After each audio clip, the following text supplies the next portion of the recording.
Welcome back, it's your boy B Jizzle, bringing a wavy taper fade. Gonna get right into it. I'm gonna use these chrome and black calibers, these 50 cals. I like them, they cut smooth. Try them out if you get a chance. So right here, first step, what we doing is we're gonna go ahead on and cut this head on. Wavelength normally would be 1.5, depending on the density and how thin the hair is, or the thickness.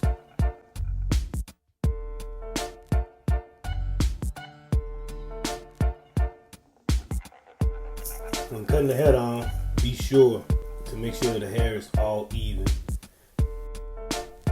Having the hair cut even is going to make a big difference when it comes to cutting the wave. It's going to make that finishing product look all the more better.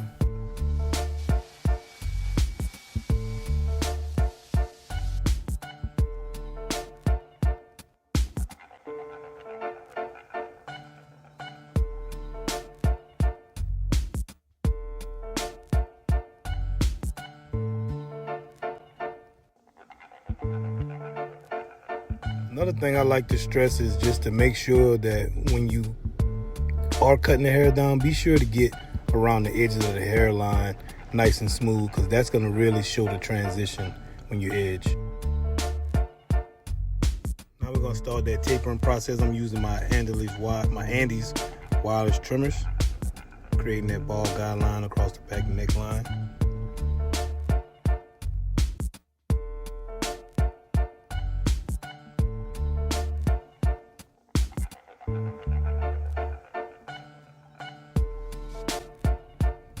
Now we're going to create that second guideline with the 50 cals with the lever all the way open. We're going to create that second guideline. As you can see, we have the ball guideline and then we have the darker guideline.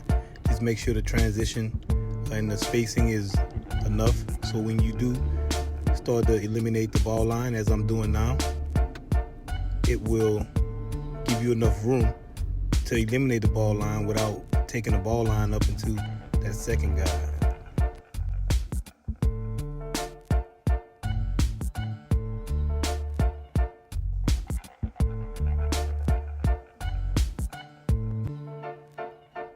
So now I'm going to work on getting rid of that second guide with my wireless Andes with the Fat Master blade.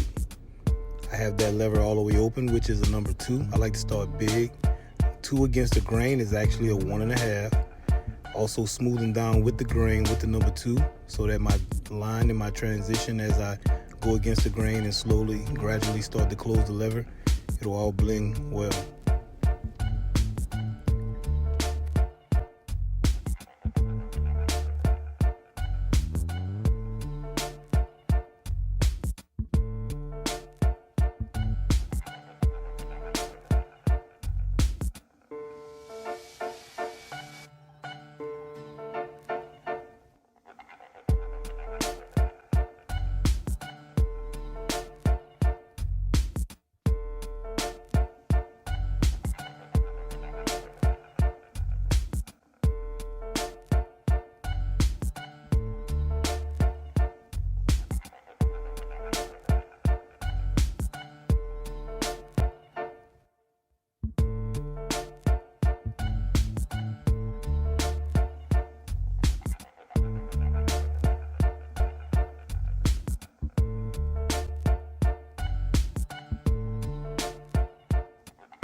Make sure you take that time and go over step for step to get your blends right.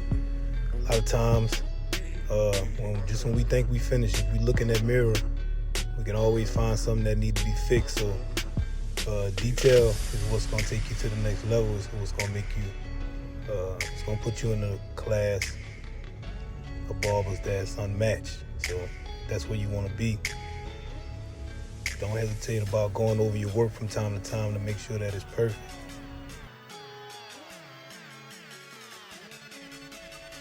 I'm going to edge up the back with my Andes GTX EXO trimmers. I love these clippers.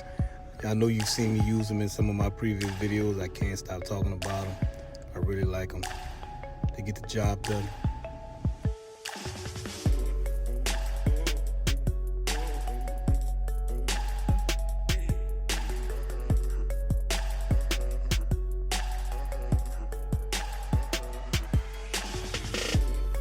With the new design going over the ear and creating the white wall look, it's much easier with that new design.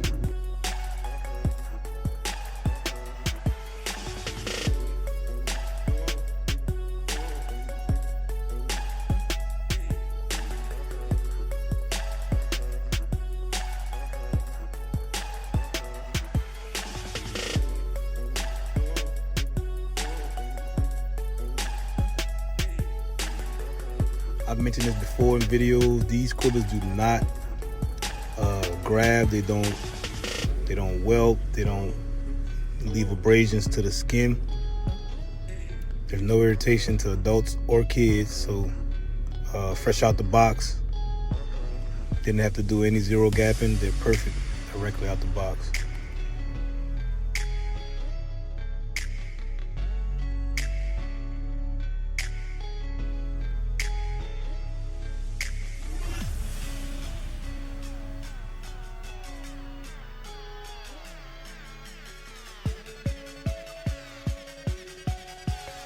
Using these things are just like using a razor, in my opinion, on certain things. Now we're going to get into that side taper. I'm going to use these 100-year walls. I like these also. As you can see, I use a combination of different tools because different tools give different blends and different fading. So I'm going to go with that half on the side. More like a light taper than a ball taper. Of course, I will ball it out a little bit, but more of a light taper on the side.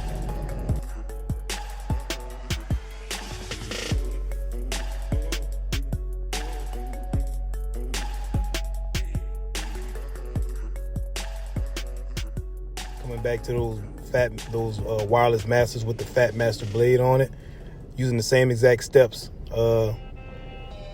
The 2 against the grain is the 1.5. As you can see, it's creating my second guide.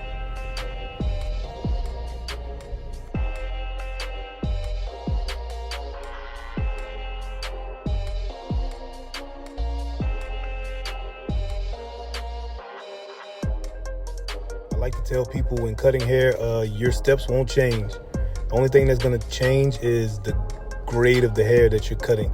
Once you memorize your steps, you should be able to do the exact same steps in the exact same order as you complete or perfect your work.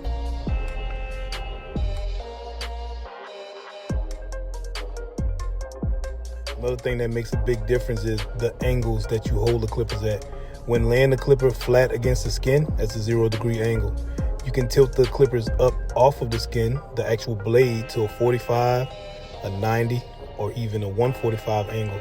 The higher the angle, the less hair that will be removed from the fading area, which that helps it blend. That helps the hair blend better.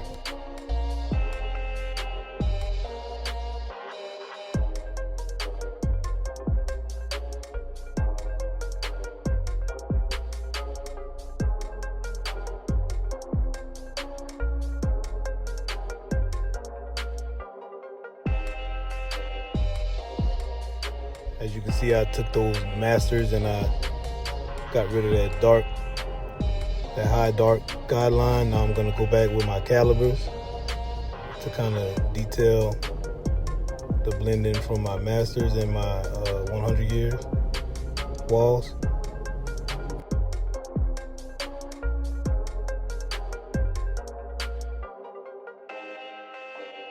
Fading out the top of beards is pretty easy. Taking a half, which is with the calibers all the way open is a half, standing them up at a 90-degree angle. You can see I started to create that blend. Now we're going to use just a little enhancement just to tighten up his hairline, make it look a little more crispy. I use this very sparingly. I don't use it all the time, but I use it as necessary.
see on my man's hairline, he had a few spaces that need to be filled in, so I use a little bit more than what I normally would like to use because I like for my cuts to look as natural as possible. Because when people go out in the public, they want to look natural.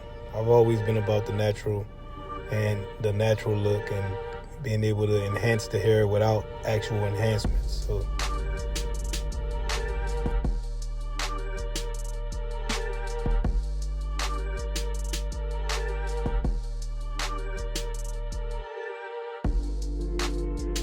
now what I'm doing here is spraying a little holding spray over the fiber. I'm sorry, over the semi-permanent hair dye. And also that semi-permanent hair dye was made by Tune 45. I think it's pretty good. I've been using it for a few months now since it came out.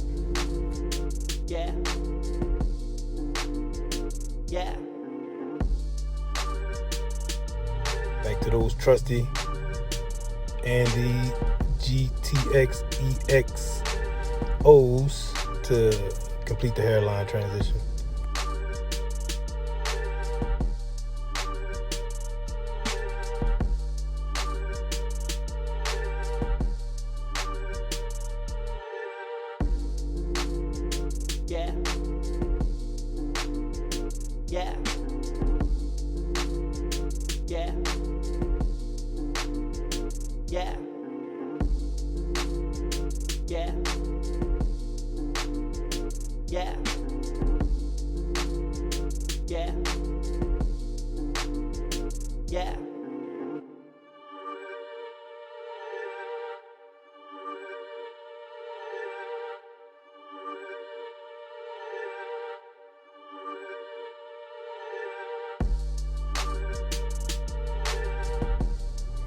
Take a look, you can see I'm trying to make sure I stay right in front of where I use the dye.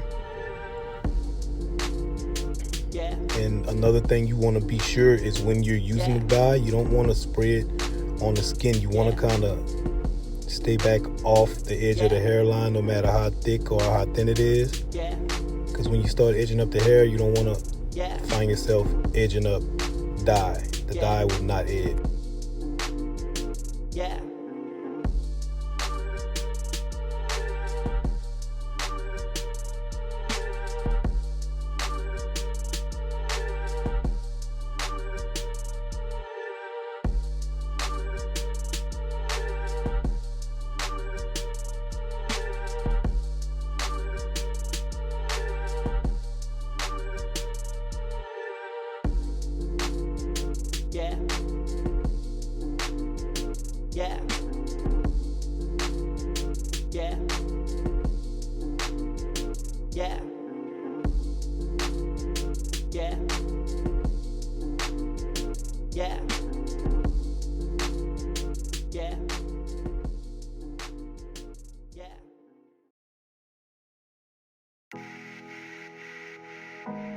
These GTXs, they do the job, man. I haven't touched the razor yet.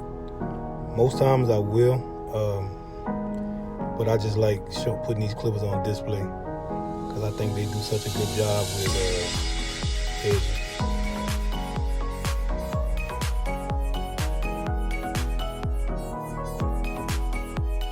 Now I'm going to create my C cups. You see I'm using the back corner T of the edger.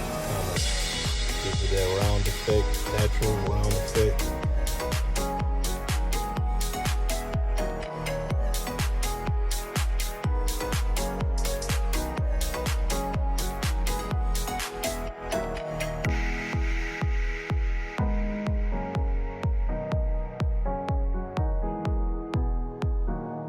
Now, since I did use that dye, I'm going to come back with the razor just a little.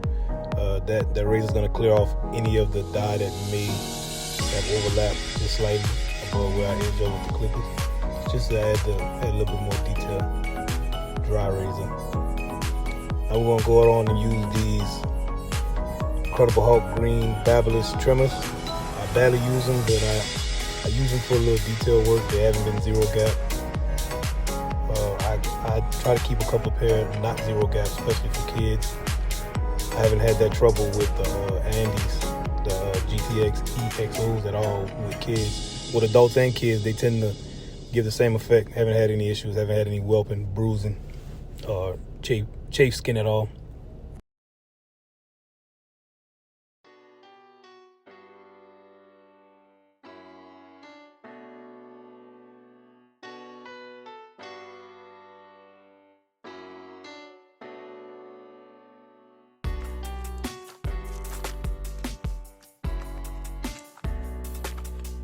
Like I said, these have not been zero gap, so doing some light work around the mustache, beard area.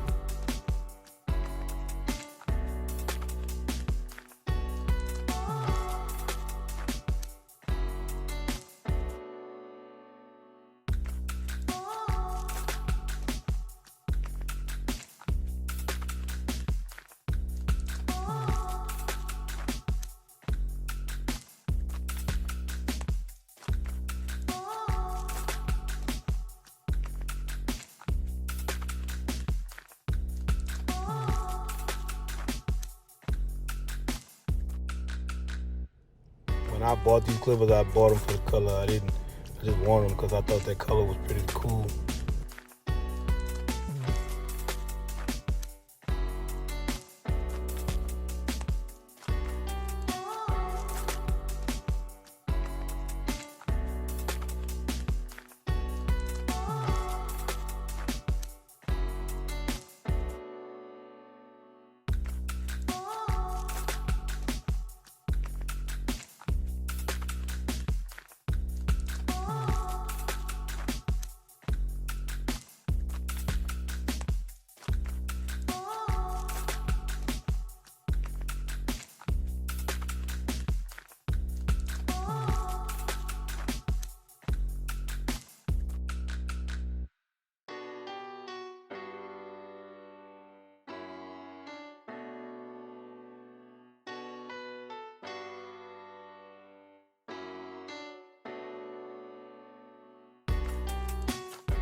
Right here, since he's a waver, just taking my trimmers so I can trim off some of them wild hairs, make them waves stick out a little bit more.